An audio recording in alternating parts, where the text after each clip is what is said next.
The treatment of slaves in the United States varied by time and place, but was generally brutal and degrading. Whipping and sexual abuse, including rape, were common. Teaching slaves to read was discouraged or, depending upon the state, prohibited, so as to hinder aspirations for escape or rebellion. In response to slave rebellions such as the Haitian Revolution, the 1811 German Coast Uprising, a failed uprising in 1822 organized by Denmark Vesey, and Nat Turner's slave rebellion in 1831, some states prohibited slaves from holding religious gatherings without a white person present, for fear that such meetings could facilitate communication and lead to rebellion. Slaves were punished by whipping, shackling, beating, mutilation, branding and/or imprisonment. Punishment was most often meted out in response to disobedience or perceived infractions, but masters or overseers sometimes abused slaves to assert dominance. Pregnancy was not a barrier to punishment, methods were devised to administer lashings without harming the baby. Slave masters would dig a hole big enough for the woman's stomach to lie in and proceed with the lashings. But such protective steps gave neither expectant slave mothers nor their unborn infants much real protection against grave injury or death from excess zeal or number of lashes inflicted, as one quote by ex-captive Moses Grandy took note. "One of my sisters was so severely punished in this way, that labor was brought on, and the child born in the field. This very overseer, Mr. Brooks, killed in this manner a girl named Mary, her parents were in the field at the time. He also killed a boy about 12 years old. He had no punishment, or even trial, for either murder." The mistreatment of slaves frequently included rape and the sexual abuse of women. The sexual abuse of slaves was partially rooted in historical Southern culture and its view of the enslaved as property. After 1662, when Virginia adopted the legal doctrine partus sequitur ventrum, sexual relations between white men and black women were regulated by classifying children of slave mothers as slaves regardless of their father's race or status. Particularly in the Upper South, a population developed of mixed race mulatto offspring of such unions, although white Southern society claimed to abhor miscegenation and punished sexual relations between white women and black men as damaging to racial purity. Frederick Law Olmsted visited Mississippi in 1853 and wrote, "A caste mass of the slaves pass their lives, from the moment they are able to go afield in the picking season till they drop worn out in the grave, in incessant labor, in all sorts of weather, at all seasons of the year, without any other change or relaxation than is furnished by sickness, without the smallest hope of any improvement either in their condition, in their food, or in their clothing, which are of the plainest and coarsest kind, and indebted solely to the forbearance or good temper of the overseer for exception from terrible physical suffering." An 1850 publication provided slaveholders with guidance on how to produce the ideal slave, maintain strict discipline and unconditional submission, create a sense of personal inferiority, so that slaves know their place, instill fear, teach servants to take interest in their master's enterprise, deprive access to education and recreation, to ensure that slaves remain uneducated, helpless, and dependent. According to historians David Brian Davis and Eugene Genovese, treatment of slaves was harsh and inhumane. During work and outside of it, slaves suffered physical abuse, since the government allowed it. Treatment was usually harsher on large plantations, which were often managed by overseers and owned by absentee slaveholders. Small slaveholders worked together with their slaves and sometimes treated them more humanely. Besides slaves being vastly overworked, they suffered brandings, shootings, floggings, and even worse punishments. Flogging was a term often used to describe the average lashing or whipping a slave would receive for misbehaving. Many times a slave would also simply be put through wanton cruelties or unprovoked violent beatings or punishments. After 1820, in response to the inability to legally import new slaves from Africa following prohibition of the international slave trade, some slaveholders improved the living conditions of their slaves, to influence them not to attempt escape. Some slavery advocates asserted that many slaves were content with their situation. African American abolitionist J. Sella Martin countered that the apparent contentment was a psychological reaction to dehumanizing brutality, such as witnessing their spouses sold at auction or their daughters raped. Slaveholders feared slave rebellions and attempts of escape. Most of them sought to minimize slaves' exposure to the outside world to reduce the risk of rebellion. The desired result was to eliminate slaves' dreams and aspirations, restrict access to information about other slaves and rebellions, and stifle their mental faculties. Education of slaves was generally discouraged for fear that knowledge and literacy would cause rebelliousness, as they might learn of the abolitionist movement and of the existence, in more northern states, of substantial groups of free Negroes. See education during the slave period. During the mid-19th century, some states prohibited the education of slaves. In 1841, Virginia punished violations of this law by 20 lashes to the slave and a $100 fine to the teacher, and North Carolina by 39 lashes to the slave and a $250 fine to the teacher. In Kentucky, education of slaves was legal but almost non-existent. Some Missouri slaveholders educated their slaves or permitted them to do so themselves. In Utah, slave owners were required to send black slaves to school for 18 months between the ages of 6 and 20 years and Indian slaves for 3 months every year. In 1740, following the Stono Rebellion, Maryland limited slaves' working hours to 15 per days in the summer and 14 in the winter, with no work permitted on Sunday. Historian Charles Johnson writes that such laws were not only motivated by compassion, but also by the desire to pacify slaves and prevent future revolts. Slave working conditions were often made worse by the plantation's need for them to work overtime to sustain themselves in regards to food and shelter. In Utah, slaves were required to work reasonable hours. The quality of medical care to slaves is uncertain. Some historians conclude that because slaveholders wished to preserve the value of their slaves, they received the same care. Others conclude that medical care was poor. A majority of plantation owners and doctors balanced a plantation need to coerce as much labor as possible from a slave without causing death, infertility, and a reduction in productivity. The effort by planters and doctors to provide sufficient living resources that enabled their slaves to remain productive and bear many children, the impact of diseases and injury on the social stability of slave communities, the extent to which illness and mortality of subpopulations in slave society reflected their different environmental exposures and living circumstances rather than their alleged racial characteristics. Slaves may have also provided adequate medical care to each other.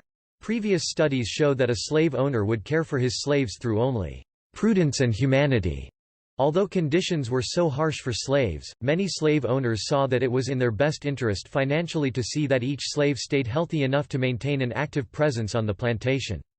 An ill slave meant less workforce for the plantation, which coerced some plantation owners to regularly have medical doctors monitor their slaves in an attempt to keep them healthy.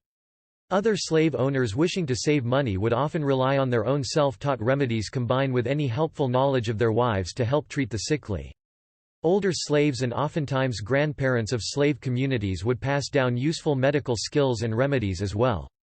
Also, large enough plantations with owners willing to spend the money would often have specific infirmaries built to deal with the problems of slaves' health. According to Michael W. Bird, a dual system of medical care provided poorer care for slaves throughout the South, and slaves were excluded from formal medical training. This meant that slaves were mainly responsible for their own care, a health subsystem that persisted long after slavery was abolished. Slaves took such an active role in the health care of their community that in 1748 Virginia prohibited them from advertising certain treatments. Medical care was usually provided by fellow slaves or by slaveholders and their families, and only rarely by physicians. Care for sick household members was mostly provided by women. Some slaves possessed medical skills, such as knowledge of herbal remedies and midwifery, and often treated both slaves and non-slaves. Covey suggests that because slaveholders offered poor treatment, slaves relied on African remedies and adapted them to North American plants. Other examples of improvised health care methods included folk healers, grandmother midwives, and social networks such as churches, and, for pregnant slaves, female networks. Slave owners would sometimes also seek healing from such methods in times of ill health. In Missouri, slaveholders generally provided adequate health care to their slaves, and were motivated by humanitarian concerns, maintenance of slaves' productivity, and protection of the owner's investment. Researchers performed medical experiments on slaves without consent, and frequently displayed slaves to illustrate medical conditions. During the early 17th century, some colonies permitted slaves who converted to Christianity to become free, but this possibility was eliminated by the mid-17th century. In 1725, Virginia granted slaves the right to establish a church, leading to the establishment of the first Church of Colored Baptists. In many cases throughout the American South, slaves created hybrid forms of Christianity, mixing elements of traditional African religions with traditional as well as new interpretations of Christianity. South Carolina permitted law enforcement to disband any religious meeting where more than half the participants were black. Masters commonly paid slaves small bonuses at Christmas, and some slaveholders permitted them to keep earnings and gambling profits. One slave, Denmark Vesey, bought his freedom with a lottery prize. Slaves were often given low-quality goods by their masters, clothes made from rough cloth and shoes from old leather. Robert Fogel argued that the material conditions of slaves were better than those of free industrial workers. However, 58% of historians and 42% of economists surveyed disagreed with Fogel's proposition. Fogel's view was that, while slaves' living conditions were poor by modern standards, all workers during the first half of the 19th century were subject to hardship. He further stated that over the course of their lifetime, a typical slave field hand received about 90% of the income he produced. Slaves were legally considered non-persons unless they committed a crime.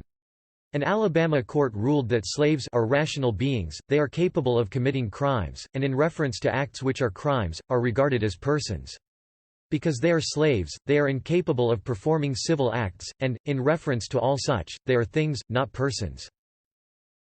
Slaves were punished by whipping, shackling, hanging, beating, burning, mutilation, branding, rape, and imprisonment. Punishment was often meted out in response to disobedience or perceived infractions, but sometimes abuse was performed to reassert the dominance of the master or overseer over the slave. They were punished with knives, guns, field tools and nearby objects. The whip was the most common instrument used against a slave, one said. "The only punishment that I ever heard or knew of being administered slaves was whipping."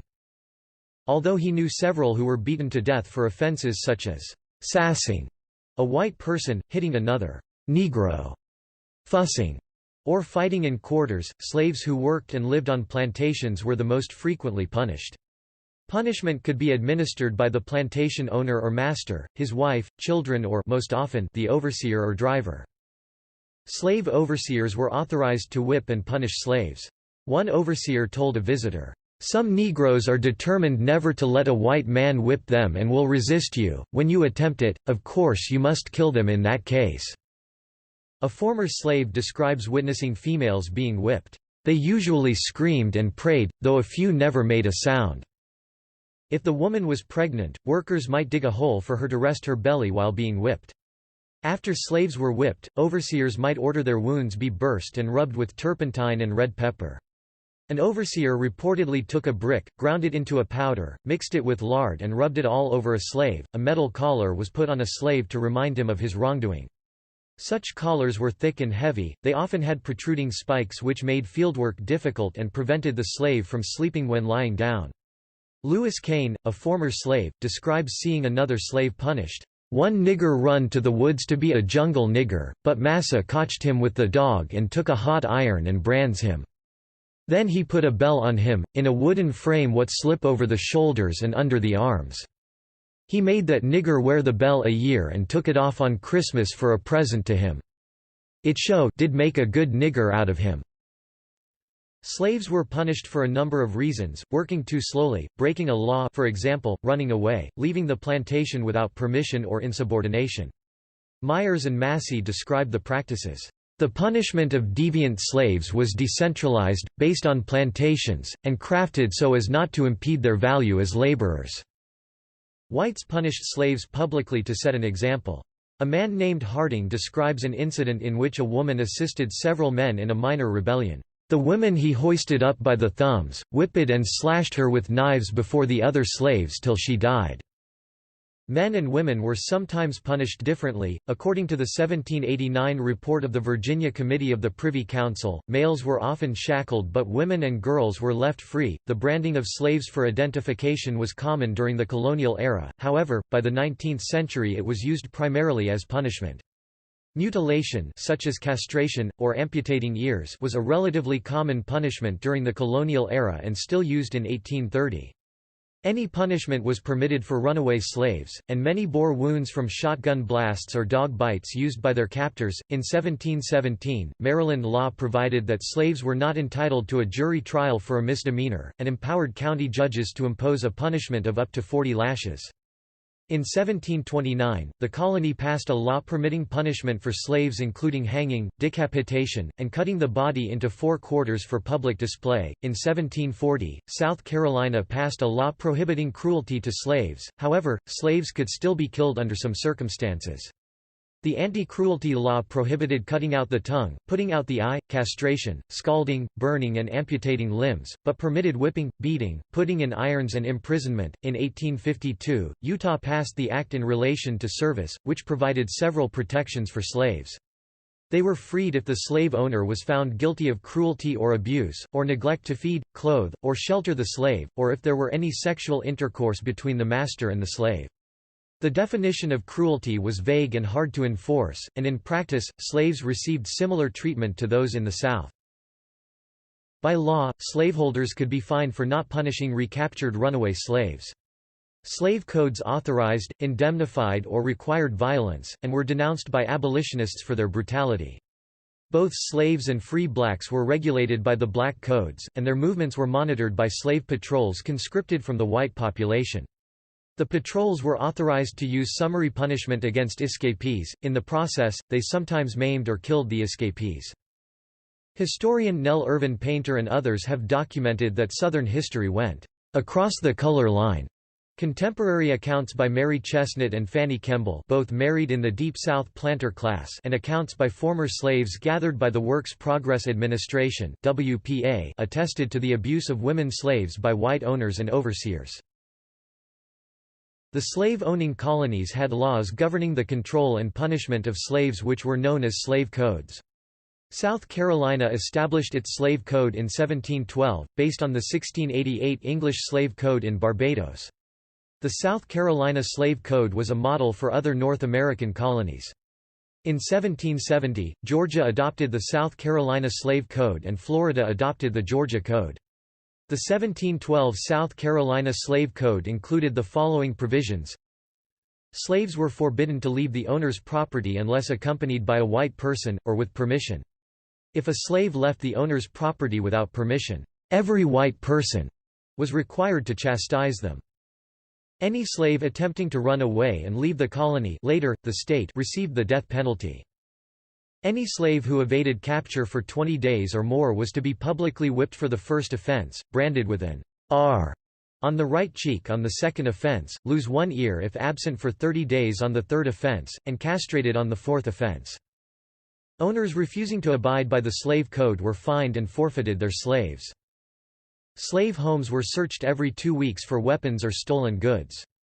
Punishment escalated from loss of an ear, branding and nose slitting to death on the fourth offense.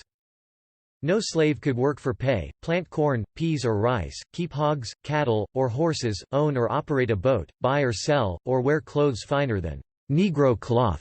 The South Carolina Slave Code was revised in 1739, with the following amendments. No slave could be taught to write, work on Sunday, or work more than 15 hours per day in summer and 14 hours in winter. The willful killing of a slave was fined £700, and passion killing £350. The fine for concealing runaway slaves was $1,000 and a prison sentence up to 1 year. A fine of $100 and 6 months in prison were imposed for employing a freeman or slave as a clerk. A fine of $100 and 6 months in prison were imposed for selling or giving alcoholic beverages to slaves.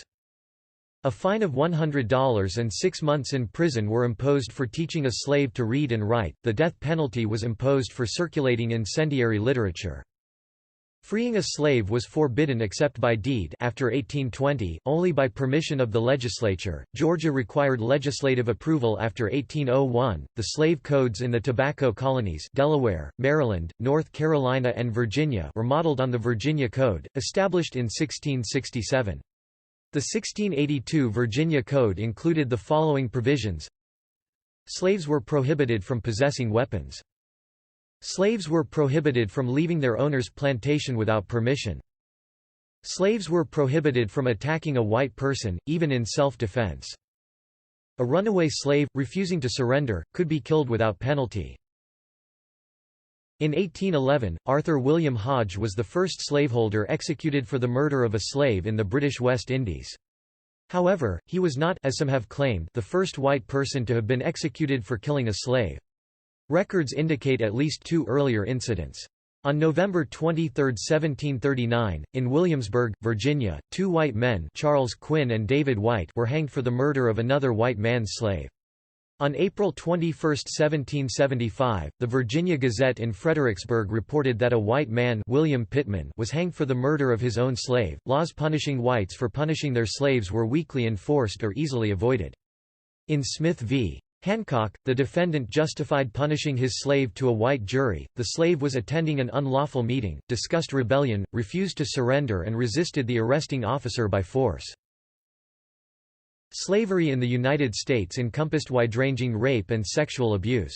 Many slaves fought back against sexual attacks, and some died resisting them, others were left with psychological and physical scars. Soul murder, the feeling of anger, depression and low self-esteem, is how historian Nell Irvin Painter describes the effects of this abuse, linking it to slavery. Slaves regularly suppressed anger before their masters to avoid showing weakness. Harriet Jacobs said in her narrative that she believed her mistress was jealous of her master's sexual interest in her, the reason she did not try to protect her. Victims of abuse during slavery may have blamed themselves for the incidents. Due to their isolation, rape laws in the South embodied a race-based double standard. Black men accused of rape during the colonial period were often punished with castration, and the penalty was increased to death during the antebellum period. However, white men could rape female slaves without fear of punishment.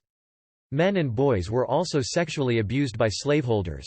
Thomas Foster says that although historians have begun to cover sexual abuse during slavery, few focus on sexual abuse of men and boys because of the assumption that only enslaved women were victimized. Foster suggests that men and boys may have also been forced into unwanted sexual activity. One problem in documenting such abuse is that they, of course, did not bear mixed-race children. Both masters and mistresses were thought to have abused male slaves. Angela Davis contends that the systematic rape of female slaves is analogous to the medieval concept of droit du seigneur, believing that the rapes were a deliberate effort by slaveholders to extinguish resistance in women and reduce them to the status of animals. The sexual abuse of slaves was partially rooted in a patriarchal Southern culture which treated all women, black and white, as property. Although Southern mores regarded white women as dependent and submissive, black women were often consigned to a life of sexual exploitation. Racial purity was the driving force behind the Southern culture's prohibition of sexual relations between white women and black men. However, the same culture protected sexual relations between white men and black women. The result was a number of mixed-race mulatto offspring. Many women were raped, and had little control over their families. Children, free women, indentured servants and men were not immune from abuse by masters and owners. Nell Irvin Painter also explains that the psychological outcome of such treatment often had the same results. Soul murder. Children, especially young girls, were often subjected to sexual abuse by their masters' children and relatives. Similarly, indentured servants and slave women were often abused. Since these women had no control over where they went or what they did, their masters could manipulate them into situations of high risk, for instance, forcing them into a dark field or making them sleep in their master's bedroom to be available for service. Free or white women could charge their perpetrators with rape, but slave women had no legal recourse, their bodies legally belonged to their owners. This record has also given historians the opportunity to explore sexual abuse during slavery in populations other than enslaved women. In 1662, the southern colonies adopted into law the principle of partus sequitur ventrum, by which the children of slave women took the status of their mothers regardless of paternity. This was a departure from English common law, which held that children took the status of their father. Some fathers freed their children, but many did not. The law relieved men of responsibility to support their children, and restricted the open secret of miscegenation to the slave quarters.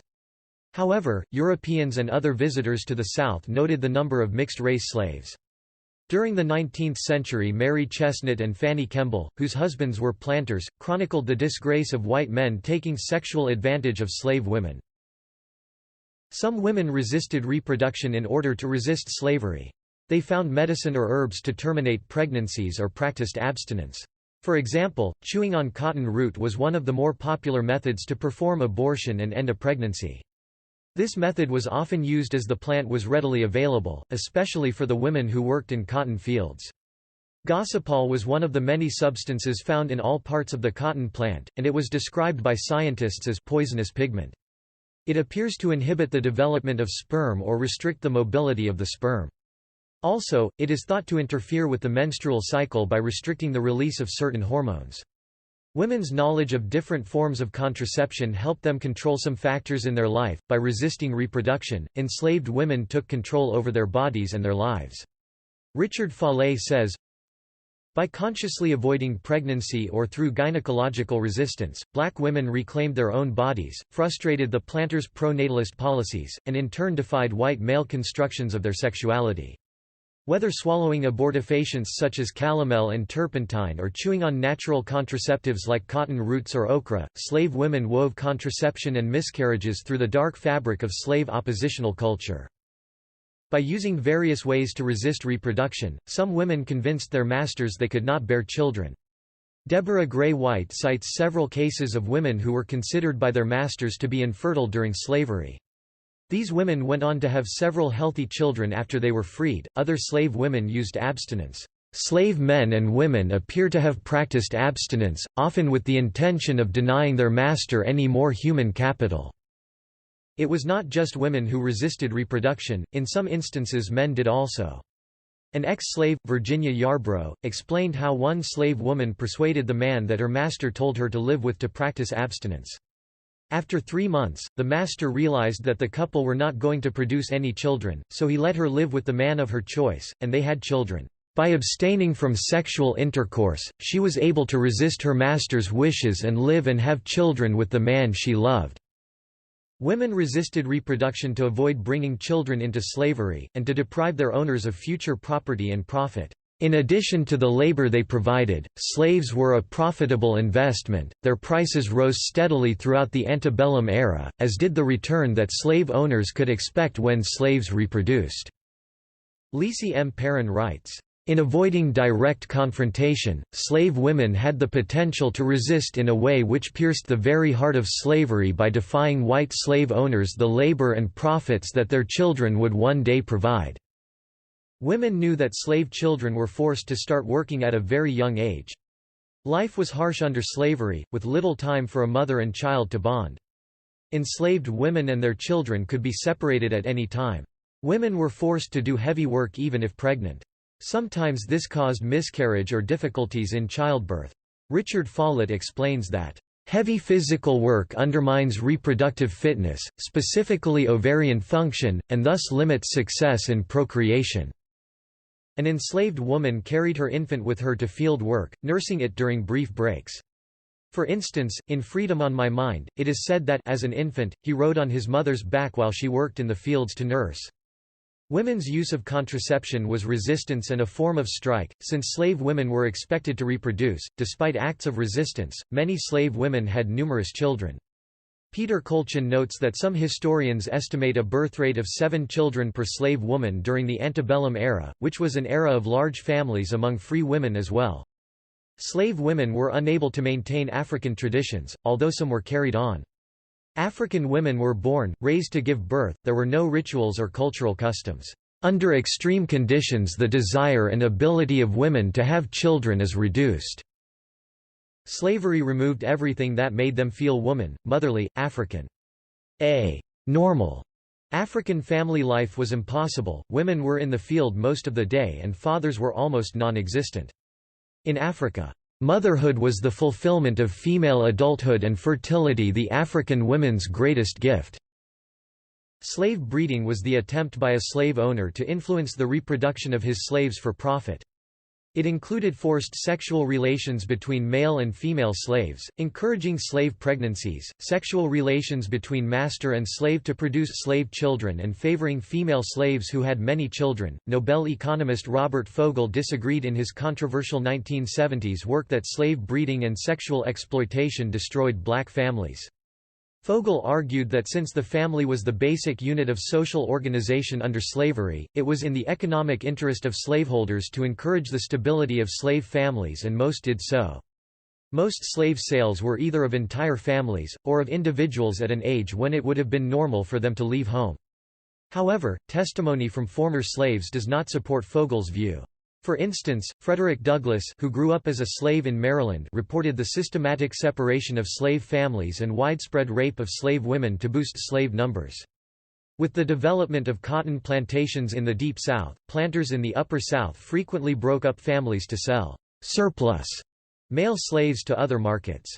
In addition, court cases such as those of Margaret Garner in Ohio or Celia, a slave in 19th-century Missouri, who killed her master when pregnant by him for the third time, dealt with women slaves who had been sexually abused by their master. Slaves were predominantly male during the early colonial era, but the ratio of male to female slaves became more equal in later years. Under slavery, planters and other slaveholders owned, controlled and sold entire families of slaves. The slave population increased in the southern United States as native-born slaves produced large families. Slave women were at high risk for sexual abuse from slave owners and their sons, overseers, or other white men in power, as well as from male slaves. Slaves were at a continual risk of losing family members if their owners decided to sell them for profit, punishment, or to pay debts. Slaveholders also made gifts of slaves to grown children or other family members as wedding settlements. They considered slave children ready to work and leave home as young as age 12 or 14. A few slaves retaliated by murdering their owners and overseers, burning barns, and killing horses. But work slowdowns were the most frequent form of resistance and hard to control. Slaves also walked away, going to the woods or a neighboring plantation for a while. Slave narratives by escaped slaves published during the 19th century often included accounts of families broken up and women sexually abused. During the early 1930s, members of the Federal Writers Project interviewed former slaves and also made recordings of the talks, the only such records made. In 2007, the interviews were remastered, reproduced on CDs and published in book form in conjunction with the Library of Congress, Smithsonian Productions and a National Public Radio project. In the introduction to the Oral History Project, Remembering Slavery, African Americans talk about their personal experiences of slavery and emancipation. The editors wrote, "As masters applied their stamp to the domestic life of the slave quarter, slaves struggled to maintain the integrity of their families. Slaveholders had no legal obligation to respect the sanctity of the slave's marriage bed, and slave women, married or single, had no formal protection against their owners' sexual advances. Without legal protection and subject to the master's whim, the slave family was always at risk." The book includes a number of examples of enslaved families who were torn apart when family members were sold out of state, and accounts of sexual violation of enslaved women by men in power. The evidence of white men having sexual unions with slave women was obvious in the many mixed-race children who were born into slavery and part of many households. In some areas, such mixed-race families became the core of domestic and household servants, as at Thomas Jefferson's Monticello. Both his father-in-law and he took mixed-race slave women as concubines after being widowed. Each man had 6 children by his slave.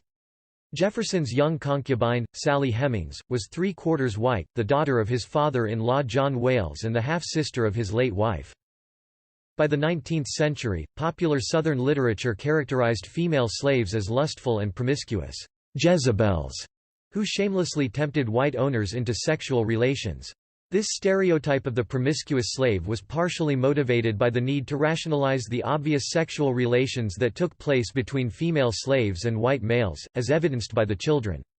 The stereotype was reinforced by female slaves working partially clothed, due to the hot climate. During slave auctions, females were sometimes displayed nude or only partially clothed. Edward Ball, in his Slaves in the Family 1995, noted that it was more often the planters' sons who took advantage of slave women before their legal marriages to white women, than did the senior plant. Many female slaves, known as fancy maids, were sold at auction into concubinage or prostitution, which was called the fancy trade. Concubine slaves were the only female slaves who commanded a higher price than skilled male slaves. During the early Louisiana colonial period, French men took wives and mistresses from the slaves. They often freed their children and, sometimes, their mistresses. A sizable class of free people of color developed in New Orleans, Mobile and outlying areas such as Isle-Brevelle. By the late 18th century, white Creole men of New Orleans, known as French Creoles, had a relatively formal system of placage among free women of color, which continued under Spanish rule. Mothers negotiated settlements or dowries for their daughters to be mistresses to white men. In some cases, young men took such mistresses before their marriages to white women, in others, they continued the relationship after marriage. They were known to pay for the education of their children, especially their sons, whom they sometimes sent to France for schooling and military service. There was a growing feeling among whites that miscegenation was damaging to racial purity. Some segments of society began to disapprove of any sexual relationships between blacks and whites, whether slave or free, but particularly between white women and black men. In Utah, sexual relationships with a slave resulted in the slave being freed. The children of white fathers and slave mothers were mixed-race slaves, whose appearance was generally classified as mulatto. This term originally meant a person with white and black parents, but then encompassed any mixed-race person. By the turn of the 19th century, many mixed-race families in Virginia dated to colonial times. White women, generally indentured servants, had unions with slave and free African-descended men. Because of the mother's status, those children were born free and often married other free people of color. Given the generations of interaction, an increasing number of slaves in the United States during the 19th century were of mixed race. In the United States, children of mulatto and black slaves were also generally classified as mulatto. With each generation, the number of mixed-race slaves increased. The 1850 census identified 245,000 slaves as mulatto. By 1860, there were 411,000 slaves classified as mulatto out of a total slave population of 3,900,000. As noted above, some mixed-race people won freedom from slavery or were born as free blacks. If free, depending on state law, some mulattoes were legally classified as white because they had more than 1/2 to 7/8 white ancestry. Questions of social status were often settled in court, but a person's acceptance by neighbors, fulfillment of citizen obligations and other aspects of social status were more important than lineage in determining whiteness. Notable examples of mostly white children born into slavery were the natural children of Thomas Jefferson by his mixed-race slave Sally Hemings, who was 3/4 white by ancestry. Since 2000, historians have widely accepted Jefferson's paternity. The change in scholarship has been reflected in exhibits at Monticello and in recent books about Jefferson and his era. Some historians, however, continue to disagree with this conclusion. Speculation exists on the reasons George Washington freed his slaves in his will. One theory posits that the slaves included 2 half-sisters of his wife, Martha Custis. Those mixed-race slaves were born to slave women owned by Martha's father, and were regarded within the family as having been sired by him. Washington became the owner of Martha Custis slaves under Virginia law when he married her, and faced the ethical conundrum of owning his wife's sisters. As in Thomas Jefferson's household, the use of lighter-skinned slaves as household servants was not simply a choice related to skin color. Sometimes planters used mixed-race slaves as house servants or favored artisans because they were their children, or otherwise relatives. 6 of Jefferson's later household slaves were the grown children of his father-in-law John Wales and his slave mistress Betty Hemings. Half-siblings of Jefferson's wife Martha, they were inherited by her with Betty Hemings and other slaves a year after her marriage to Jefferson following the death of her father. At that time, some of the Hemings-Wales children were very young. Sally Hemings was an infant. They were trained as domestic and skilled servants, and headed the slave hierarchy at Monticello. Since 2000, historians have widely accepted that the widowed Jefferson had a nearly 4-decade relationship with Sally Hemings, the youngest daughter of Wales and Betty. It was believed to have begun when he was U.S. minister in Paris, and she was part of his household. Sally was nearly 25 years younger than his late wife. Jefferson had 6 children of record with her, 4 of whom survived.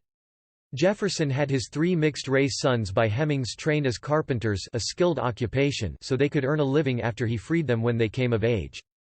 3 of his 4 children by Hemings, including his daughter Harriet, the only slave woman he freed, passed into white society as adults because of their appearance. Some historians disagree with these conclusions about Jefferson's paternity. See Jefferson-Hemmings controversy. Planters with mixed-race children sometimes arranged for their education, occasionally in northern schools, or apprenticeship in skilled trades and crafts. Others settled property on them, or otherwise passed on social capital by freeing the children and their mothers. While fewer in number than in the Upper South, free blacks in the Deep South were often mixed-race children of wealthy planters and sometimes benefited from transfers of property and social capital. Wilberforce University, founded by Methodist and African Methodist Episcopal representatives in Ohio in 1856 for the education of African American youth, was during its early history largely supported by wealthy Southern planters who paid for the education of their mixed-race children.